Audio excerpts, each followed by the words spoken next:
তোমাকে আসতে চায় না, বিরাট বড় অট্টালিকা তৈরি করে। স্বামী নিকটবর্তী ভবনা বিশাল বড় ঘর বানিয়ে এমন মজবুত করে বানিয়ে জানে ওর স্থাপত্য না হবে।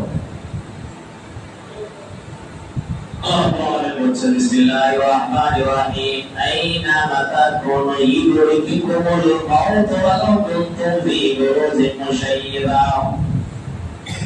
আল্লাহ বলেন, ওরে আমার বান্দা, তুমি যদি বিরাট বড় অট্টালিকা তৈরি করো না কেন, বিরাট বড় মসজিদ ঘর, বিরাট বড় পরিমূর্তিলা তৈরি করো না কেন, সময় যখন হয়ে যাবে তোমার কাছে আমার ফেরেশতা চলে যাবে না। আল্লাহ রাব্বুল আলামিন অন্য জায়গাতে বলছেন, তার এক সেকেন্ড আগে কিংবা পিছে হবে না, নির্ধারিত সময় মতো তোমাকে গ্রাস করে নেবে।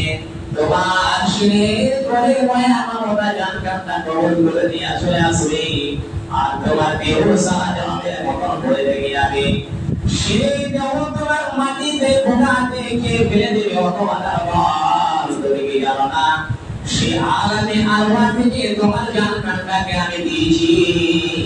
যেদিন তোমার নিঃশ্বাসটা বন্ধ হয়ে যাবে, তোমার রোগটা কবলের ব্যবস্থা নিয়ে চলে যাবে, তোমার দেহটার কোনো মূল্য থাকবে না। সঙ্গে সঙ্গে বলবে সময় নির্ধারিত করো, সময় মতো সেই লোকটাকে কবরস্থানে রেখে চলে আসা, তাকে পৃথিবীতে রাখা যাবে না।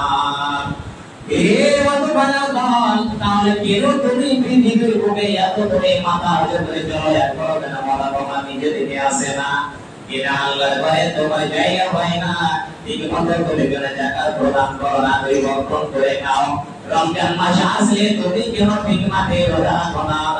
তোমার সময় মতো যখন তোমার আল্লাহ রাব্বুল আলামিন টাকা দিয়ে দিবে, তোমার ক্ষমতা দিয়ে দিবে, তুমি কেন হয়রানি করবে না? কতদিন ধরে বিয়ে হয়ে পৃথিবীতে থাকবে?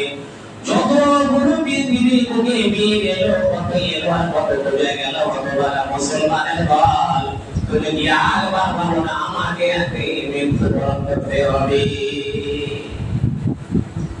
অনেকই সাহাবায়ে কেরামেরা সাধারণত জায়গা শর্ট হচ্ছে, কিছু লোক আগে আছে, জায়গা যদি আপনাদের সামনে থাকে আপনারা জানলে দিয়ে দিবেন। আমরা আপনাদের বারবার বলছি, বাবার এই মতো বসবেন, সেই মতো বসে বসার সুযোগটা দেন। যেহেতু মেহমানের আইসি থেকে জায়গাটা একটু লাগবে, আপনাকে বসার সুযোগটা দেন। বেশিলাম দুটো সাত গ্রহণ করতে হবে।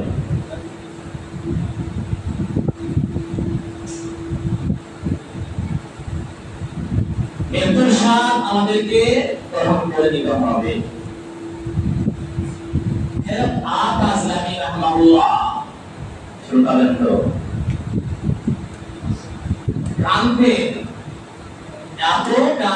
বলার সীমা নয়, কেন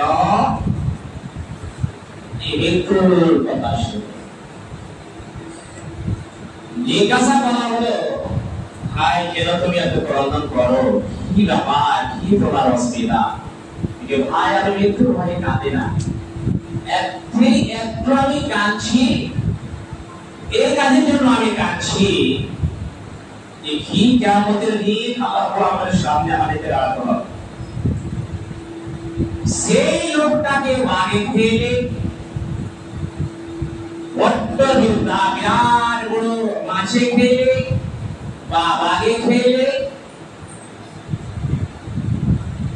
আল্লাহ রাব্বুল আলামিনের সামনে তাকে দাঁড়াতে হবে।